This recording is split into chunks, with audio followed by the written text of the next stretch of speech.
hit that like button. Thanks. Yeah. All right. Next unit. Head up. Head up. Wait. We haven't even started yet. You're already asleep? I did not sleep all last Sorry. night. Stay awake though. Next unit, St. Paul's letters. St. Paul's letters. We'll be bouncing back and forth a little bit between the Apostles and St. Paul's letters because they go really hand in hand. Acts of the Apostles tells the story, and the letters are kind of like those primary sources of the story. What's going on in the moment. So, St. Paul is the apostle to the Gentiles. He is the apostle to the Gentiles. What does that mean? Yes? He's like preaches to them, or one of them, but not really. Yeah, great. So, the Gentiles as opposed to Jews, right? There's Jews and Gentiles. If you're not Jewish, you're a Gentile. So, the word apostle means to be sent. So, St. Paul was sent to preach the gospel to the Gentiles. You should definitely write that down. You need a pencil. Use pen. Don't use a Sharpie. I write a lot faster. That's fine, pencil's fine. But Sharpies are not fine. Sharpies will not work. So you should probably write down what I'm saying. St. Paul is the apostle to the Gentiles. Apostle means to be sent. Yes. Oh, that's not a hand raise. Sorry. To be sent. So St. Paul is sent to preach the gospel to the Gentiles.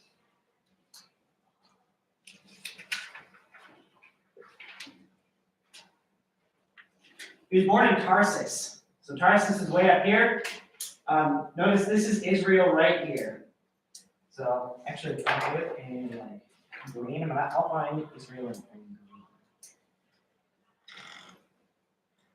That I think goes up to there. So that right there is Israel.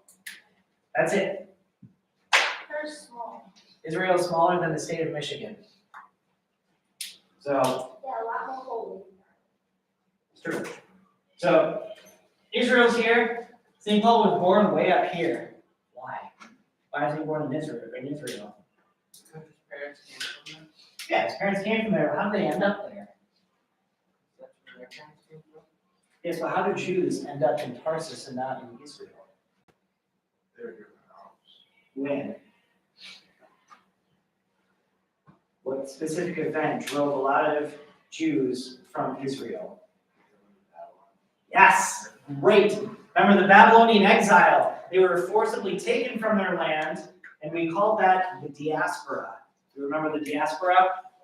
The dispersion of the Jews among the Gentiles during the time of the exile. So Jews were scattered all over the world, at this point the known world, this world. And so it seems very likely that St. Paul's, great-great-great-great-great-grandparents ended up in Tarsus. So he's born in Tarsus, and he was a Pharisee. He grew up, he was a student of Gamaliel.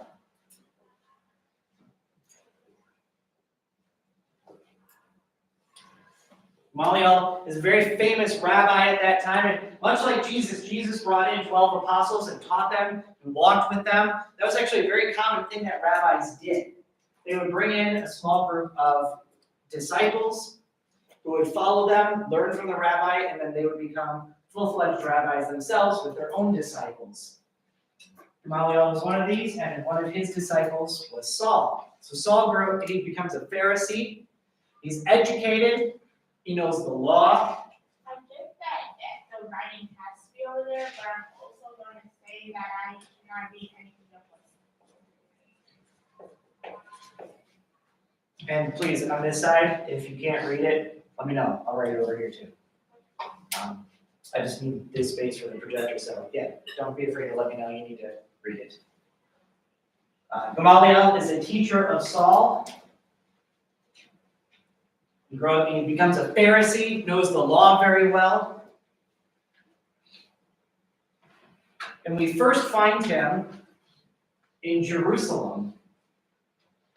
At what event? First time we hear about Saul. What's the event? The stoning of Stephen. Yes. He is there and he consents to the stoning of Stephen, the first martyr. So, a violent first beginnings that we see from Saul. Saul persecutes the Christians. We know that he's very much a persecutor of the Christians. Remember we read in Acts of the Apostles, still breeding murderous threats of violence. He went to Damascus to try and round up more Christians. And by the way, I'm going to keep using the term Christians, but remember they're not known as Christians yet, right? What are they known as? The way. The way, right? But I'm just going to keep using the word Christians because it's easier and we all know what that means. They won't get that name for a little while yet, but this is a really important question. Why was Saul persecuting Christians?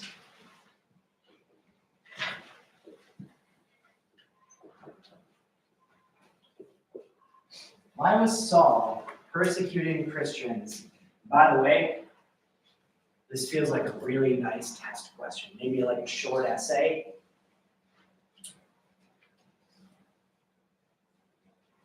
Yes?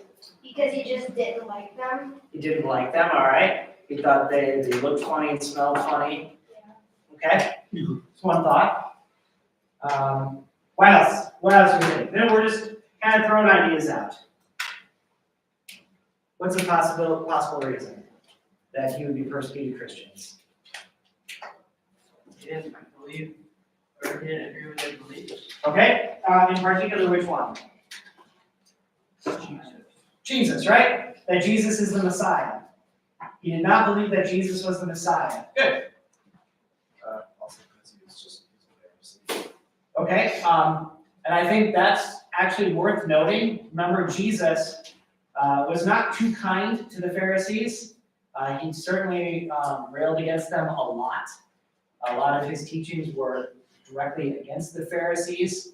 In fact, at one point in the Gospels, we see that the Pharisees knew that he was talking about them in particular, and they didn't like that. They didn't like being called out by Jesus. So, yeah, just the fact that he's a Pharisee himself could be a good valid reason for, well, not a valid reason. It could be, in his own mind, a valid reason for persecuting the Christians. Anything else?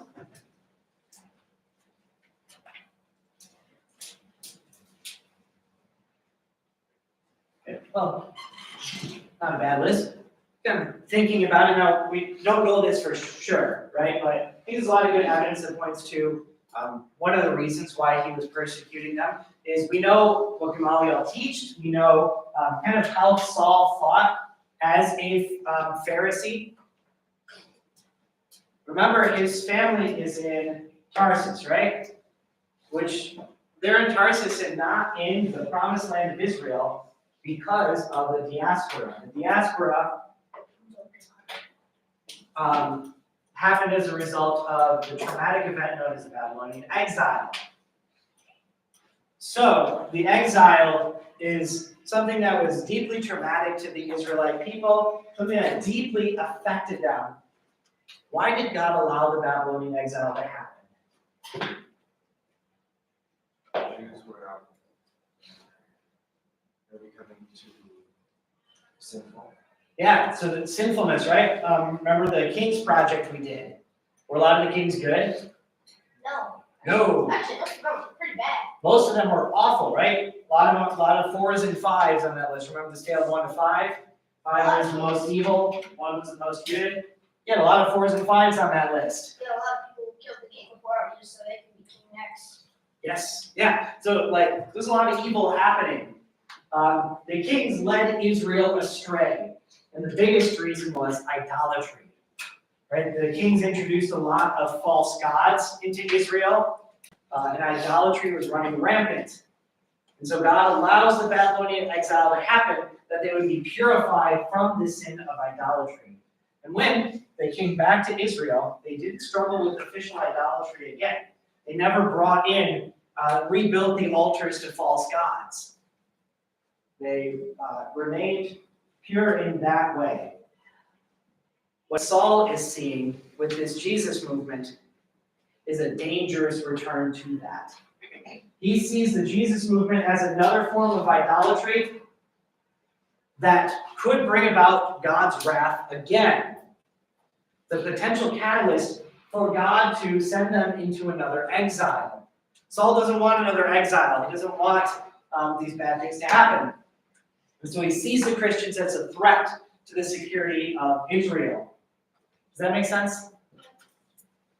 And so this is why, perhaps, anyway, I think there's good reason to believe this. This is why you see Saul so vehemently going after the Christians. Why he was very much okay with putting Stephen to death, with imprisoning Christians, because they were a threat to the very existence of Israel itself in his own mind. There's still Pharisees like alive today. No, there's different like groups of Jews. So you got Hasidic Jews, Ashkenazi Jews, Orthodox Jews. You have different groups in those ways, but the Pharisees, Sadducees, as they existed then, do not exist anymore. Yep.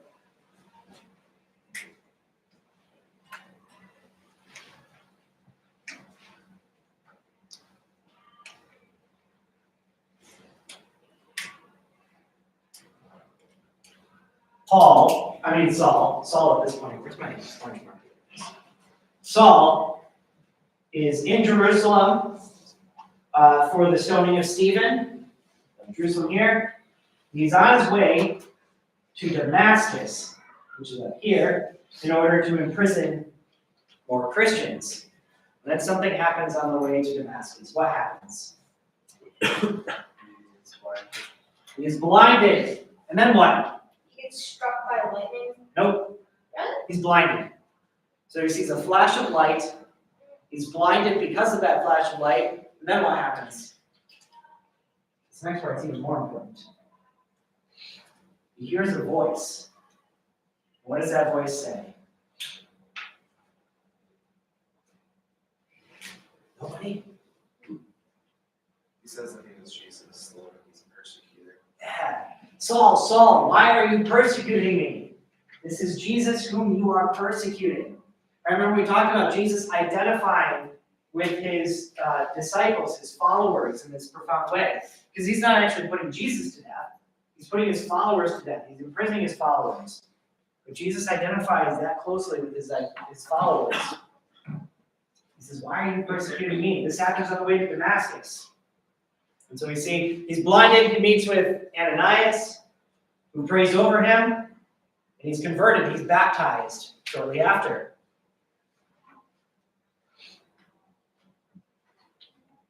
Really immediately following his conversion, he departs.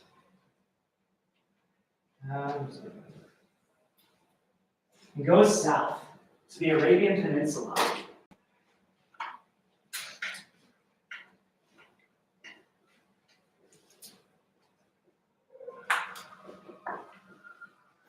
In particular, he's going to Mount Sinai. Actually, I have a question. Yeah. Just, was he baptized with water? Or Yes. the Holy Spirit? Both. Water and the Holy Spirit. Yes, it certainly would have been begun as a water baptism, and the Holy Spirit boom, infused him in there. So like a baptism and confirmation at the same time. That's me playing. All right, so Paul goes to Mount Sinai. Why would he go to Mount Sinai at this point? Yes. It's where Moses got the Ten Commandments. Great. It's where Moses got the Ten Commandments. And that's important to Paul. Notice I'm now calling him Paul, right? Post-conversion, he's now Paul.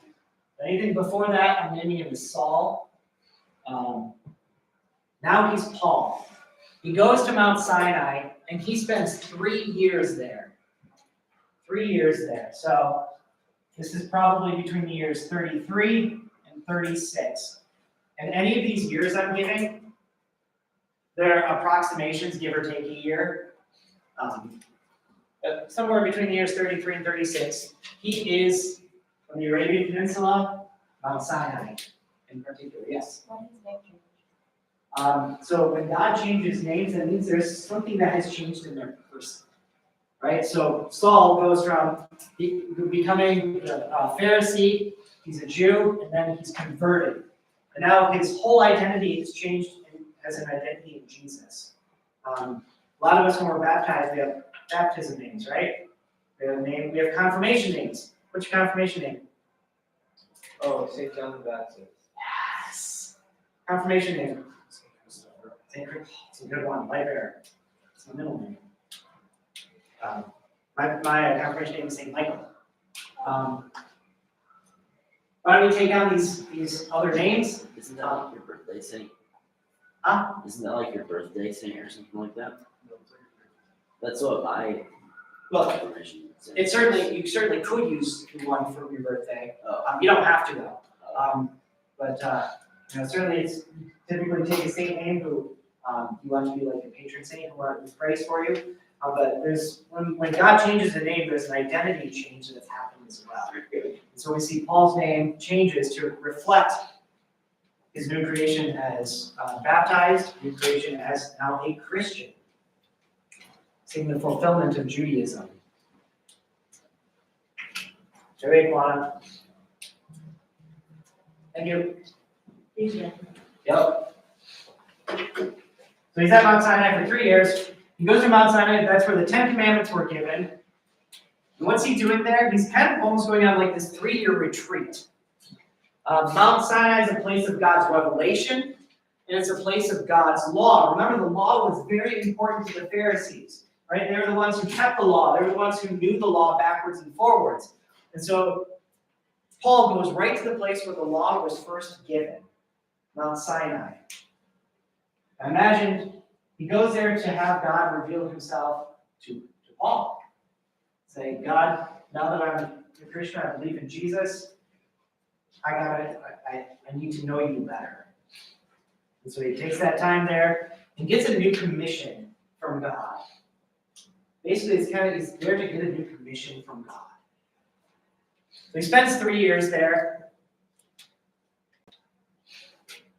After the 3 years, he's going back to Jerusalem, goes back to Damascus. He's probably meeting a lot of the other disciples. He knows St. Peter at this point, meeting the apostles, getting to get into the different Christian communities there. It's there where he meets Barnabas. Barnabas would become Paul's traveling companion in all of his journeys. Would become his traveling companion, Barnabas.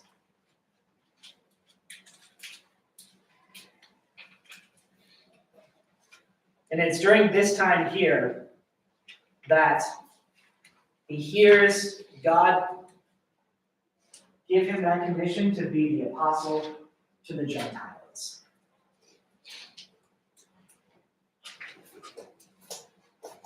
And then what happens?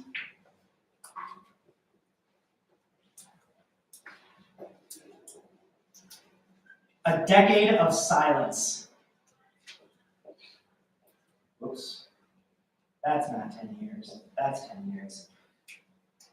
From the years 36 to 46, not much happens. We don't really hear anything.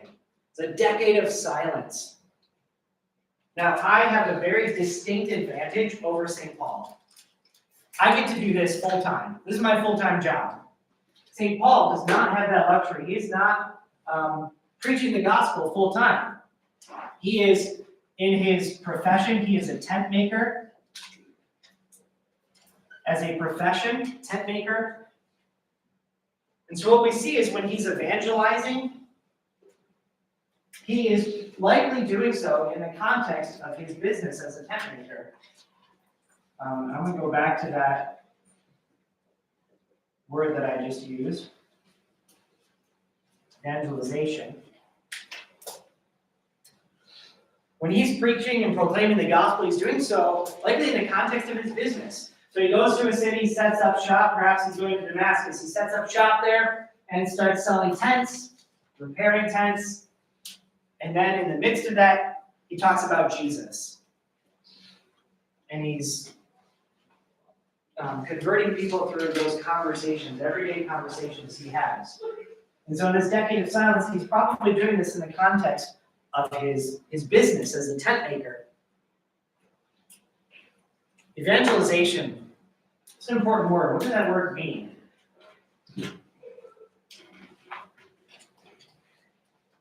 We gave St. John two different names, right? St. John is St. John the Apostle and St. John the Evangelist. Same word, same root word. Evangelist. What does that word mean? To preach the faith. Yeah, to preach the gospel, the good news of Jesus Christ. So this word simply means the proclamation of the good news of Jesus Christ, which is what the Gospel of John is, right? It's a written form of the proclamation of the good news of Jesus Christ. When we are doing evangelization, we are doing that out in the world. We're proclaiming Jesus Christ and his good news in the world. And so this is what St. Paul is doing in this decade of silence. At least we think. Yes? Sure.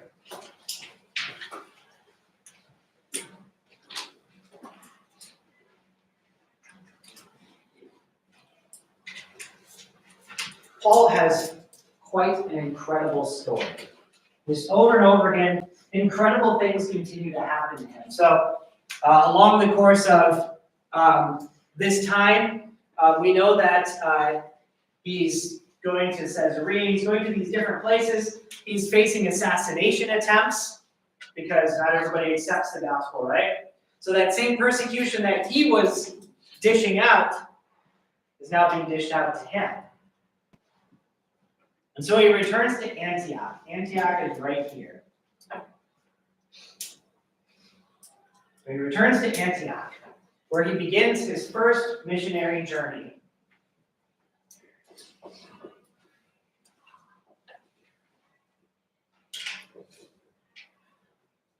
First missionary journey between the years 47 and 48.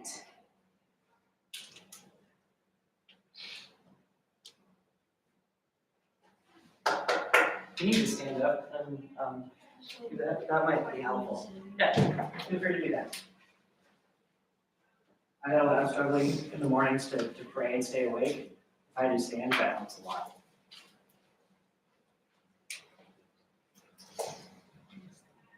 That was the right. I did not put the right dates. I'm sorry. That's 48 and 49. I know it's give or take. 48 and 49.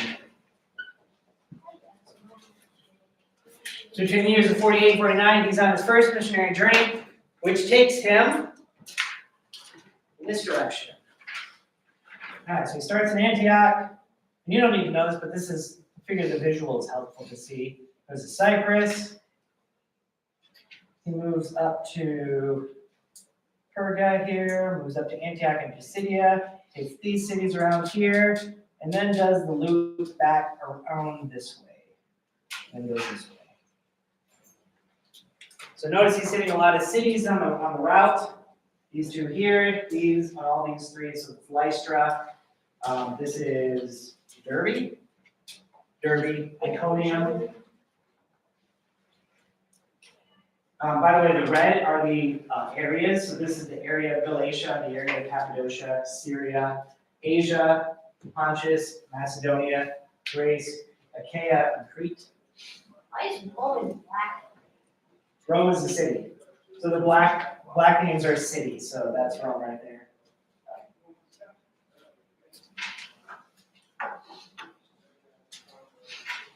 There's a great story about when he's in Lystra. So in Lystra, Paul heals a man who is crippled. Through the power of Jesus, he heals a man who is crippled. And the people see this and they're blown away and they start to worship Paul as a god. And Paul's like, no. It's not me that you should be worshiping. It's not by my power that this man was healed, it's through the power of Jesus Christ working in me, right? So he's proclaiming the gospel in the midst of that. Then the Jews heard about this. The Jews from the area heard about Paul preaching the gospel of Jesus. And so they quickly turned the people against Paul. People changed their mind and they're like, well, we're not going to worship you as God now. Now we're going to stone you. And so they stoned Paul. And that's the end of the story of Paul. Did he ever get to meet Jesus? Paul? Nope. I'm kidding. That's not the end of the story of Paul. He survived and so I think it's unclear whether he survived it. He was left for dead for sure. Whether he actually physically survived and was able to recover, or if they actually killed him and God brought him back to life. I think both are equally valid. But he ends up recovering, he ends up surviving, and God's like, nope, not done with you yet. And so after that, they return back to Antioch. So that's the first missionary journey. Now, I didn't include this whole map, just to give you a small section here, right? So we can imagine his other missionary journeys are going to encompass a much wider range. How much time do we have? 15 minutes, plenty of time. We start Romans. We will probably not start Romans today. Oh no. Takers.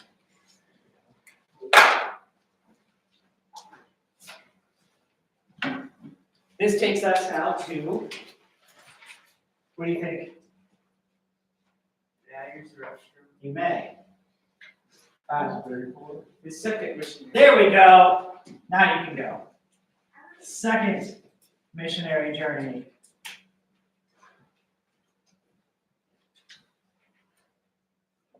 Which is between the years 51 and 52. 51 and 52.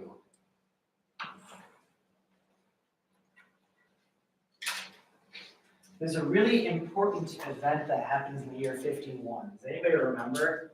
Jesus dies. No, Someone dies. no, Someone is born. no, Mary sits in heaven. no. The rain dance is invented. Okay, so we're done guessing. There are reports that are troubling to Peter and to Paul. Oh, I didn't even mention this. Paul's the apostle to the Gentiles, right? Is there an apostle to the Jews? Yes. Who is it? Peter. Jesus. Peter, right? Peter is the apostle to the Jews. Paul is the apostle to the Gentiles. The two of them really kind of work in tandem their entire missionary careers, where Paul really focuses on proclaiming the gospel to all the Gentiles, and Peter is able to focus on proclaiming the gospel to the Jews. They work together in a lot of different ways, and here's one of those moments where they're working together. They're in Jerusalem, and they hear reports of Jews and Gentiles separating themselves at the breaking of the bread. They're separating themselves at the breaking of the bread. And we see kind of these old ways of thinking creeping back in where Jews didn't associate with Gentiles because they thought they were unclean, and that their uncleanness would come onto them. And Gentiles kind of saw that and went, well, I don't want to hang out with you either. And so we see this separation happening at the breaking of the bread, which is what we now call Yes. Mass, right? So we see people separating each other by class at Mass. Is that a bad thing? Yeah, right? That seems like a bad thing. Jesus wouldn't want that. That now the gospel is, in relationship with God, is open and available to everybody. There's no distinction between Jew and Gentile, but they're making one. And so this is becoming a problem. So Paul is sent to deal with this. In the year 51, they arrive in Jerusalem in what's known as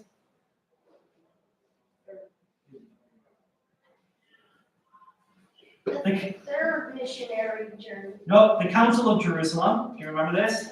Yes. No. Maybe so. I hope you remember it. The Council of Jerusalem, which is in the year 51. What was the issue? segregation of Gentiles? In a particular way, there's a particular issue at play here. Are they the same, like, Not quite, Kate, what do you got? You have to be Jewish. Yes, yep. Do you have to be, if you're a Gentile, do you have to become a Jew before you become a Christian, or can you just become a Christian? And that was the question. What was the resolution? No, No, you don't have to be. Jesus can do whatever he wants. Yeah, so, well, okay. So we see this is the resolution to that tension that would appear, and you're saying, no, like we are all part of the family of God as baptized Christians. And so there is no distinction between Jew and Gentile. And as St. Paul writes in one of his letters, no distinction between Jew and Greek. He's speaking in particular of a guy named Titus, who we'll talk about in a few minutes, actually probably tomorrow. So the Council of Jerusalem happens, and this begins St. Paul's second missionary journey. So they come to the conclusion at year 51, it is the decision of the Holy Spirit and of us that no more burdens than these be laid upon you. And among them was not circumcision. So Paul is then sent out to relay this message to the world. He's sent out to relay this message to all the churches that were already there. So this takes him on the second missionary journey, which starts in Jerusalem. He hits Damascus, he hits Antioch, goes to Tarsus, goes to Derbe and Lystra and Iconium, and Antioch and Pisidia, goes all the way up to Troas, kind of hits all of these cities around here, goes down to Athens and then Corinth, hits Ephesus here, and then Caesarea back to Jerusalem. So that's the route he takes in 2 years to hit all these Christian cities on the way. How's he traveling in this time? By camels. Camels, on foot, by boat. It takes him 2 years to get all these cities. He's probably spending a good deal of time in each one of them, right? He's probably doing some preaching in each city. Certainly relaying the Council of Jerusalem to all of them. So, second missionary journey, and notice these cities should be a little bit familiar to us anyway, right? Corinth, Ephesus, Thessalonica, Philippi. We have the letter to the Corinthians, letter to the Ephesians, letter to the Thessalonians, letter to the Philippians. He's writing to all of these different places.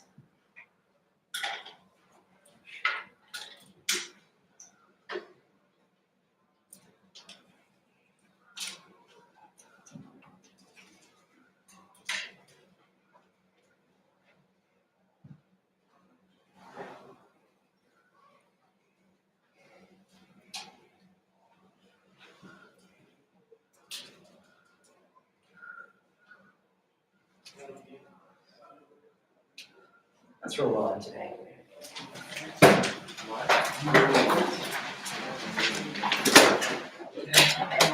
Games.